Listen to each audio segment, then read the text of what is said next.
Welcome back. Thanks for staying with us. In this evening's health report, Shamela Pullen looks at difficulty swallowing.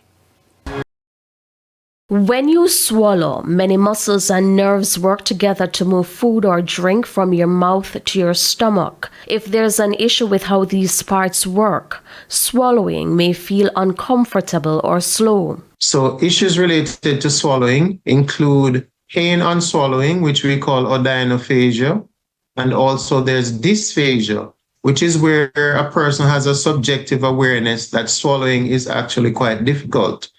It may be a difficulty that arises at the level of the upper throat or in what we call the esophagus or gullet, while food is en route to the stomach. It is estimated to affect 13 to 15% of the Jamaican population at some point in their life. Children and the elderly are mainly affected. Children have difficulty swallowing. Very often they can't complain. So we can look for subtle signs such as a child who is pooling saliva in the mouth and drooling.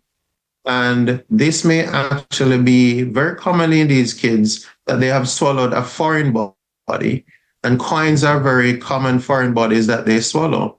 And then that impairs their ability to eat and drink, so they end up drooling and pooling. Difficult swallowing is a symptom of many different medical conditions, including fever. So patients who have, for example, strokes can have, as one of the major problems, difficulty swallowing.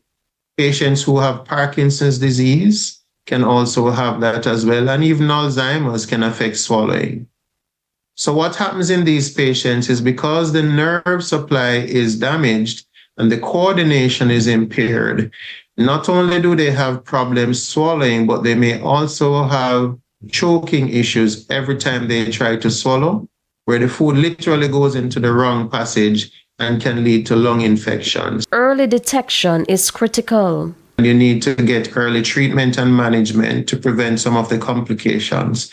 Complications include dehydration, inadequate nutrition, low blood count, which we call anemia, and these can actually cause patients to rapidly deteriorate and can lead to their demise. Treatment includes medications, surgery, and changes to your eating habits.